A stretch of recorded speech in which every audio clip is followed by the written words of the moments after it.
Welcome to Facts for Real videos. Constructing a Dyson sphere around the sun and absorbing all of its energy.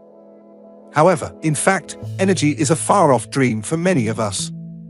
According to the Kardashev scale, a developed civilization of the first category is capable of building, based on recent evaluations, this mega construction. We are as far away from this as hunter-gatherers were from the construction of a nuclear power plant. The futurologists at this gap propose a number of remarkable initiatives, such as covering the Earth with millions of diamonds, orbiting enormous hexagons propelled by balls, or submerging half the population. But according to the Kardashev scale, is it possible for humanity to develop into a Type 1 civilization? Or is it beyond our ability to even attempt to advance our civilizational status? To keep up, we'll need to advance technology more quickly. Many scientists consider it to be a harmful pace. But what level of development must humanity reach by 1964? Soviet researcher Nikolai Kardashev created a unique scale according to which, in his view, all sentient civilizations should advance to the same level. The quantity of energy a society uses and creates determines where. The original Kardashean scale for a Type 1 planetary civilization had only 3 levels. Consequently, Type 3 galactic civilization and a Type 2 stellar civilization. If we desire to develop into a civilization of Type 1, so much energy must be generated. According to the Kardashev scale, it is generally possible to acquire energy from both planetary sources and solar energy that is reaching us.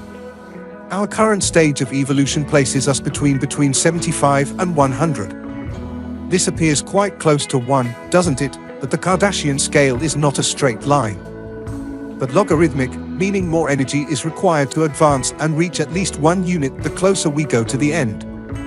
Therefore, with 7,500, we actually only have 0.2% of the total energy that a first-type civilization should create, and we can only move 1/100th of the scale.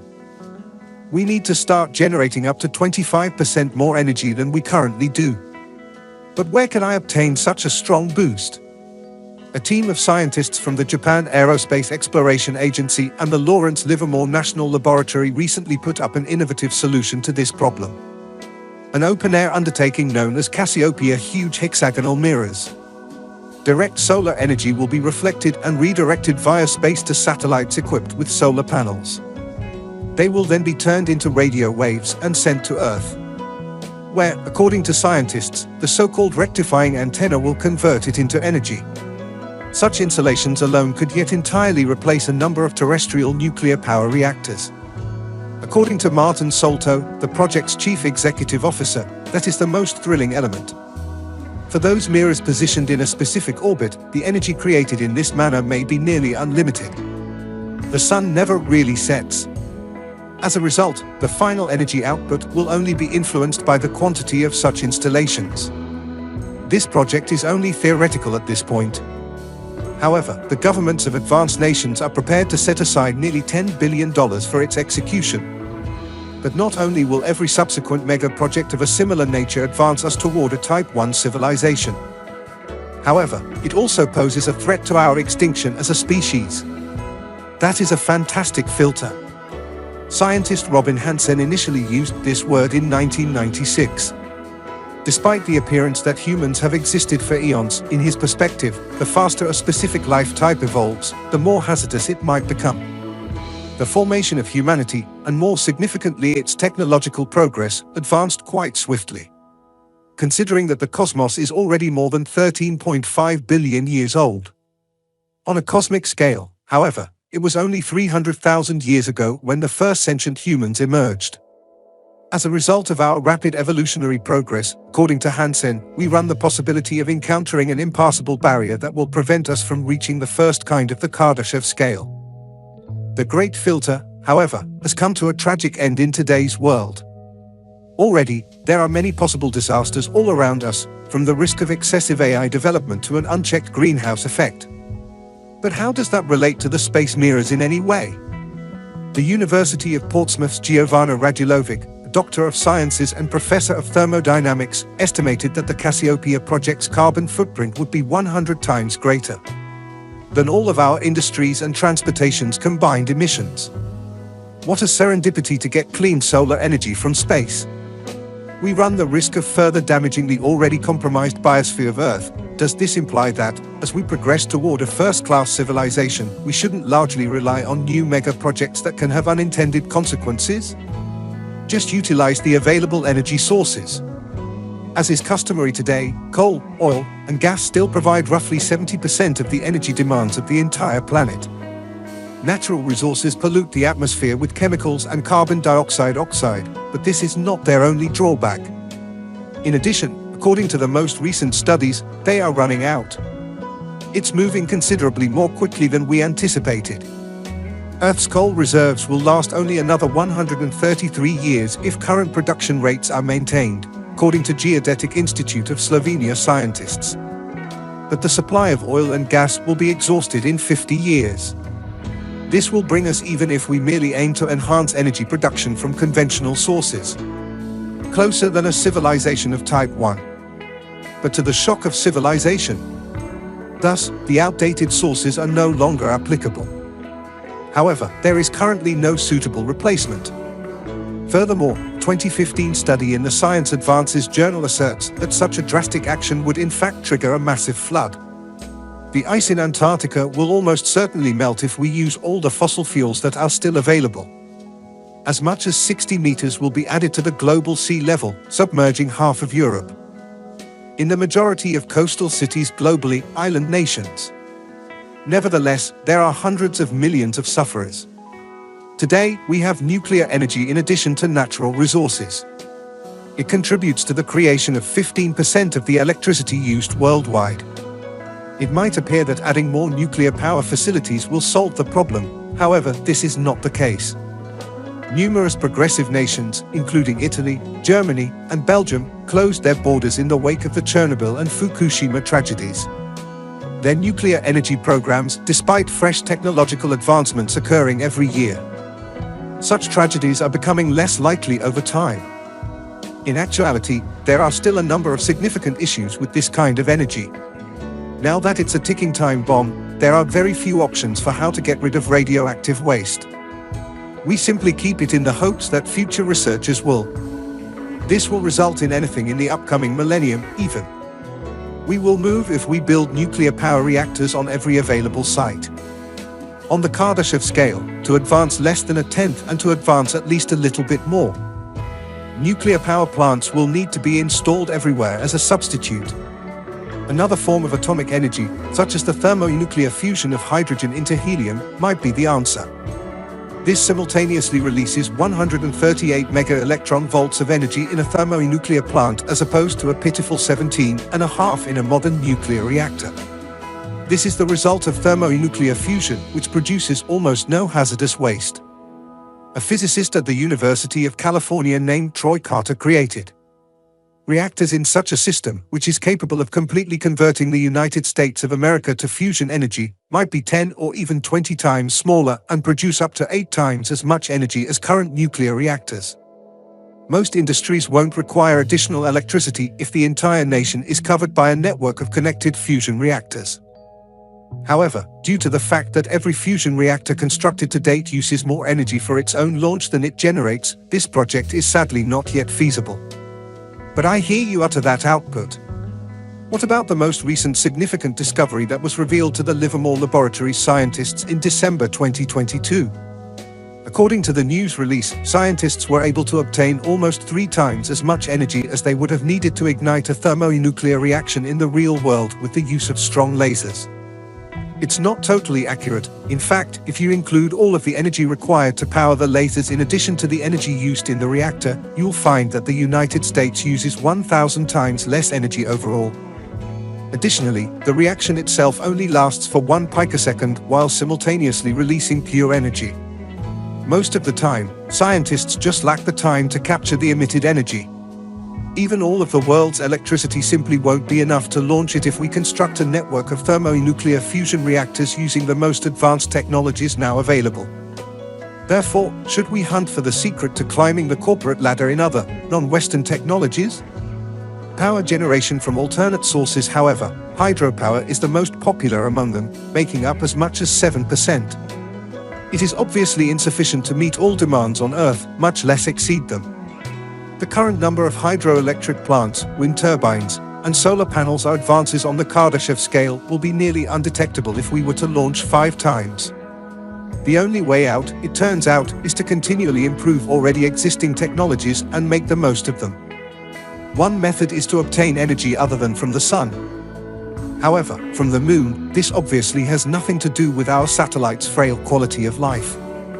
Simply put, Earth's gravity creates strong ocean tides every day, and gathering them requires literally wasting energy. It is necessary to construct comparable exotic stations with light underwater hues close to the coastline. That, in accordance with scientists, will rotate each time the water flows toward or away from the coastline. One such station has a 300 megawatt power capacity. It turns out that this quantity of energy can simultaneously power more than 200,000 homes. That if people are successful in building such stations along every available shore. We'll move forward on the Kardashev scale right away, but it won't be enough. But what if we connect this to both subsurface and underwater energy? This amount of geothermal energy is responsible for the constant migration of about 44 terawatts of heat from the Earth's core to the surface. To at least start using such a resource, you can warm up to 750 million houses. To heat the water, we must first drill wells at least 2 kilometers deep in ideal locations. In order to build up enough energy to start thermonuclear fusion, it can also be fed via unique turbines that rotate and produce power. It might have access to a nearly limitless supply of fuel from the oceans. They have sufficient hydrogen stores to turn matter into energy at a rate of 2 kilograms per second. Without any more sources, we will be able to create electricity for several millennia. If you install fusion stations in the water, the tidal energy may make their launch even simpler. If such a technology is created in the near future, scientists still need to figure out how to accumulate a lot of energy in a short amount of time. With the energy of the oceans and the Earth itself, we'll be able to get very near to the level of a Type 1 civilization, but how can we overcome the last gap? In 1973, American astronomer Carl Sagan created Nikolai Carter.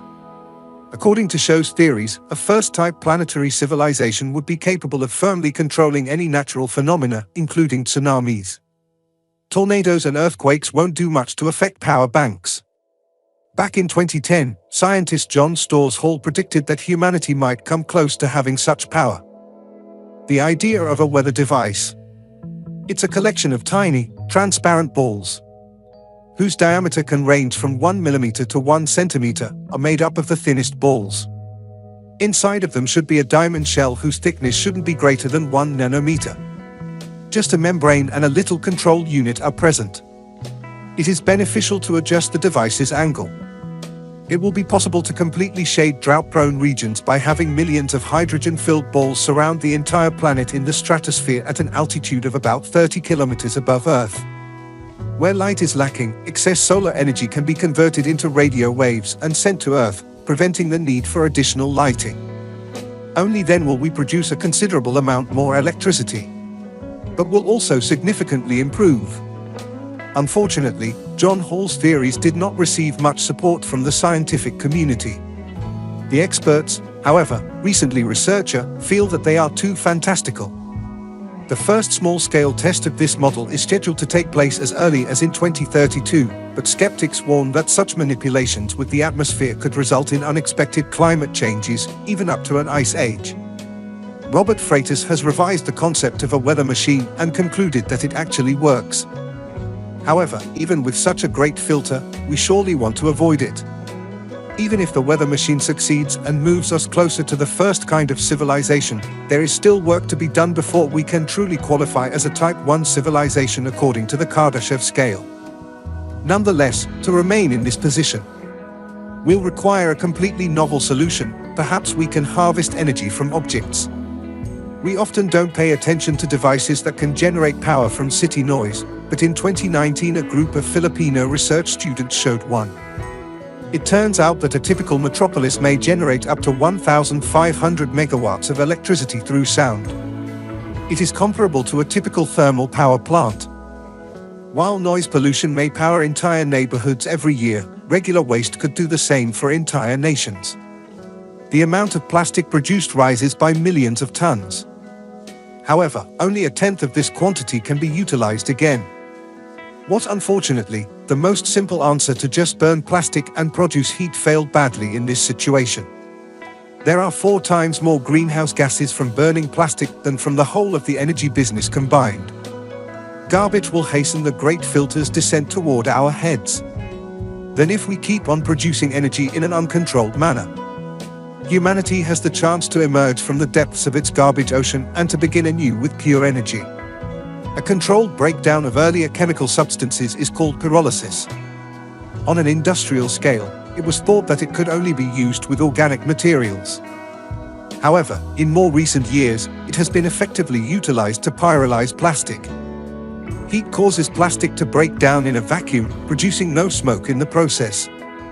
As a feedstock for fuels and other products, the resultant compounds can subsequently be utilized. Only a few industries now use such installations. However, in 2021, Italian scientist Sabino Armanis and his team put up a theory that truly makes plastic pyrolysis a global phenomenon.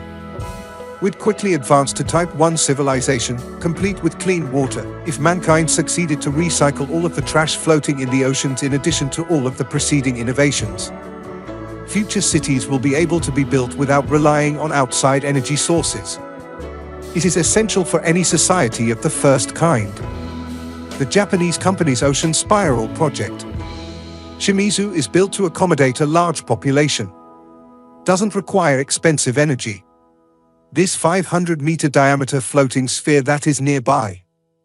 Business and residential sectors will be located on the water surface. Hotels, virtually everything a person needs for a comfortable life, including gyms, gardens, and movie theaters.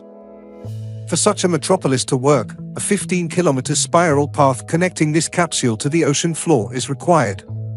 No more energy sources will be required. After all, the magma is significantly closer to the ocean's bottom. Therefore, if you only drill a well 1.5 kilometers deep, the universe's crust may be able to gradually meet all of your energy needs. Even drilling won't be required. If humanity develops an alternative energy source, it will be an order of magnitude more potent than thermonuclear fusion antimatter. Everything about it is commonplace. The important thing is that when the relevant particles collide, its parameters are inverted. A strong flash of AI matter and antimatter destroying one another. Imagine that just 1 gram of antimatter can provide about 52,000 megawatts of power, which is around 250 billion times more energy than fusion power. That is sufficient to power 40 million homes. But there is one issue. Engineers didn't even consider any matter power plants before then because it is extremely impossible to obtain antimatter on Earth. In order to do this, we must launch 2 coils of high-temperature superconductors outside of Earth's orbit, as suggested by scientist James Bickford. A magnetic field will be produced by the coils as a result of solar energy. Hypothetically, a trap for antimatter in only. It appears that humanity will one day be able to receive 20 times as much energy as we currently produce. Antimatter conceals a risk that might end up being yet another excellent filter on our journey to becoming, despite the fact that the issue has been remedied. A first-class civilization, Robert Forward, an American physicist, makes a suggestion. That matter and antimatter should be proportionally balanced in the cosmos. If you take a lot of antimatter out of space, this equilibrium will be thrown off. Scientists discovered lately that a small number of antimatter particles have already been drawn to the Earth's magnetic field. When the magnetic field of Earth completely vanishes as a result of antimatter mining, all of the planet's electronic equipment will be bombarded by charged solar wind particles, but nobody will notice because it won't really matter. In any case, they won't last long without the magnetic field mobile's protection. As a cherry on top, communications and the internet on Earth will also vanish, and instead of achieving Type 1 on the Kardashev scale, wheeled dry bar society will score 2-0. Nevertheless, some scientists think that our spectacular energy breakthrough will be hindered by more than simply technology challenges or possibly large filters. It is obviously obvious that without a few major undertakings, we cannot develop into a Type 1 civilization. But only autocratic societies today can put something like that into practice. let me recollect to you the United States' record-breaking buildings and man-made islands. Governments in the Arab Emirates, unlike those in democratic nations, simply don't ask their constituents.